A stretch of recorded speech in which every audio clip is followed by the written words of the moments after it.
Messieurs, dames, bonjour. J'ai pas fait de poste depuis au moins un mois, ou peut-être un mois et demi. J'ai été atteint du Covid et puis j'ai eu aussi des obligations associatives.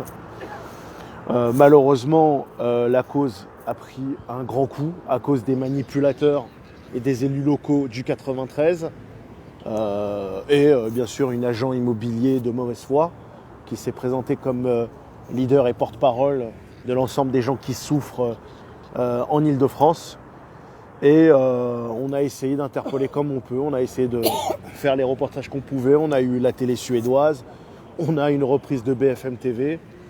Et là aujourd'hui, on est à Porte d'Aubervilliers, entre le 18e et le 19e, dans une des zones les plus envahies par les toxicomanes, les dealers et le crack. Et on a M. Macron, qu'on a interpellé à plusieurs reprises au sujet de notre crise, qui est à la maison Veolia, la maison Chanel Veolia, pour inaugurer dans un lieu privé, de manière très mondaine, un espace. Et bien sûr, la police qui est présente ici a ordre de ne laisser passer personne et de ne pas laisser les gens interpeller le président. Bien sûr, depuis cette claque qui a été faite par une personne de l'extrême droite, depuis, on ne peut plus approcher le président, on ne peut plus parler au président, malgré les différents courriers qu'on a fait à Brice Blondel, chef de cabinet, aux différents ministères et même à Matignon. La crise que nous vivons, elle est en continu, il n'y a rien qui a changé. Et on vient au moins pour dire bonjour et interpeller le président sur la situation. Nous avons impossibilité de pouvoir communiquer avec lui et les ordres sont fermes avec la police. Donc, vous pouvez voir que les accès sont impossibles, à part pour quelques personnes. Vous avez des policiers partout. Et là, comme vous reconnaissez ici, on est sur le rond-point Skanderberg, Porte d'Aubervilliers, entre le 18e et le 19e, le cœur de la crise. Vous allez vous remonter un petit peu, vous avez Porte de la Villette, et là vous avez quelques stigmates de dans l'ancienne colline du crack qui est encore présente ici, qui n'ont pas bougé. Vous avez toujours des toxicos et d'autres personnes qui font de la mendicité. Et on a cœur de vouloir inaugurer un événement mondain avec la crise sociale et sanitaire qu'on vit. Moi personnellement, je ne sais plus quoi dire. Toi, Bader, tu as quelque chose à dire? Nous, on est venus pour interpeller le président.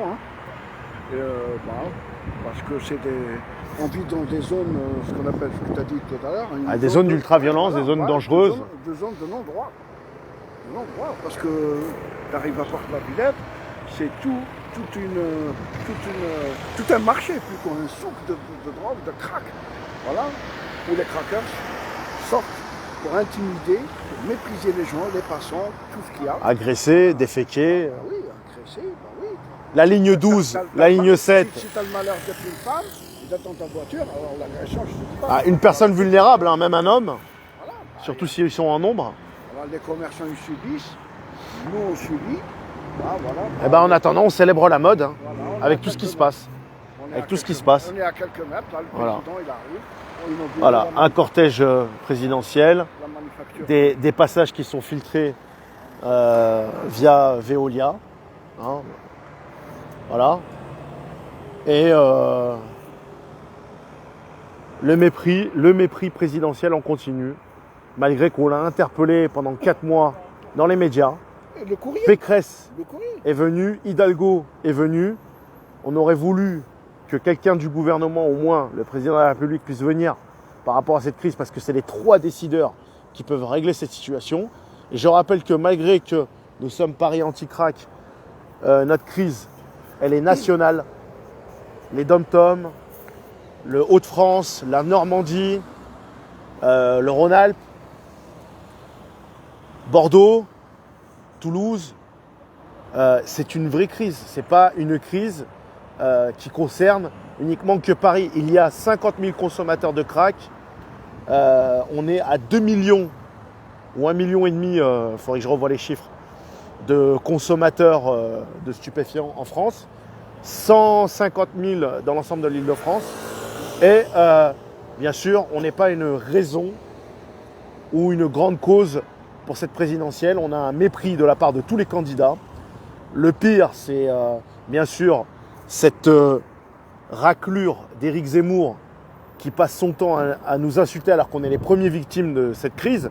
Mais on ne parlera pas bien sûr des soutiens aux candidats présidentiels qui font venir des cargos et qui par ces cargos font venir des tonnes de cocaïne en France. Ça, on n'en parlera pas bien sûr. Hein. On est dans une crise qui tient depuis des décennies et on doit subir en fermant notre gueule. Voilà. Donc, on est en train de subir en silence, c'est tout. Et personne n'ose. Non, nous on restera pas silencieux. On restera pas silencieux. Nous, tout ce qui est la part des autorités, c'est en silence. Mais nous, on ne comprend pas. Voilà. On est dans le froid. On attend. On ne sait pas ce que fait Monsieur le Président avec la Première Dame. Avec la crise sanitaire que nous subissons, est-ce que c'est le moment de célébrer la mode, hein? On est là constamment à nous demander des passes vaccinales, des passes sanitaires et compagnie, à nous vacciner. Moi, j'ai fait tout ça, mais au final, je l'ai contracté et je subis encore les séquelles de ce coronavirus. Parce que c'est une maladie fourbe, intelligente et malfaisante. Et tous les variants du monde passent en France, alors que nous, population qui vivons en France, peu importe que vous soyez français ou étranger, nous subissons des restrictions stériles et idiotes qui détruisent l'économie, la sécurité, la vie associative et la vie politique. Et là, aujourd'hui, on a la symbolique même du mépris avec cette maison Chanel qui, je l'avais vue depuis très longtemps parce que j'habite le quartier en construction. Comme vous pouvez voir là à côté, il y a le centre commercial millénaire qui est inauguré. Avant, il y avait un cirque qui était ici, qui profitait à tout le monde. Le cirque et l'espace fraternité. Voilà, qui était là.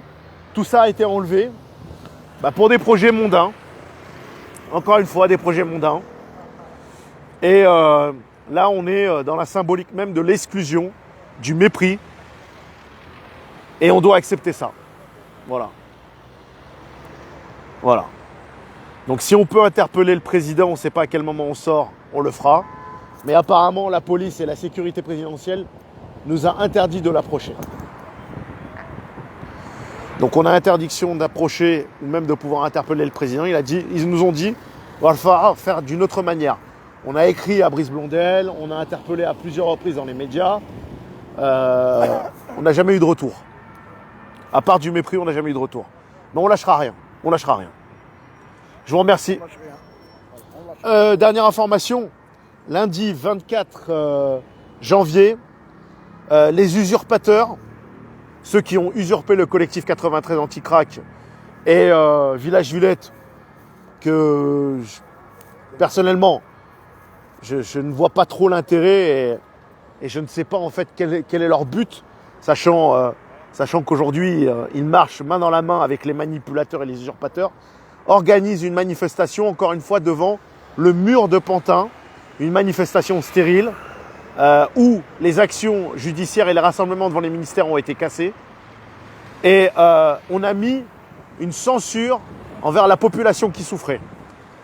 Et bien sûr, c'est une agent immobilière qui s'est présentée comme étant la porte-parole, qui voulait préserver l'image des élus, dont Bertrand Kern, Bastien Lachaud et tant d'autres, et qui voulait faire du cinéma. Et aujourd'hui, on en est là, on subit 4 mois, on a eu 4 mois de dynamique cassée à cause d'une arriviste, d'une usurpatrice et d'une femme qui a méprisé la population et la souffrance de la population et la souffrance des femmes tous les jours qui prennent les transports en commun et qui subissent cette situation, que ce soit en banlieue ou dans l'ensemble de l'Est parisien, du nord au sud. Saint-Lazare, c'est impraticable. Gare de Lyon, récemment, ça a été des tonnes, une centaine de kilos, excusez-moi, de stupéfiants qui ont été saisis. Et on ferme notre gueule. Et on ferme notre gueule. Et on est méprisé par les médias. Et puis les médias sont trop occupés à donner la parole à Zemmour au moment où est-ce qu'il doit changer de slip, plutôt que de s'occuper de la souffrance de la population. Donc ne vous laissez pas manipuler, réveillez-vous, organisez-vous juridiquement, associativement et bien sûr en collectif. Et ne vous laissez pas manipuler par les soi-disant décideurs ou penseurs politiques qui ne vous veulent pas du bien. Je vous dis merci et à très bientôt.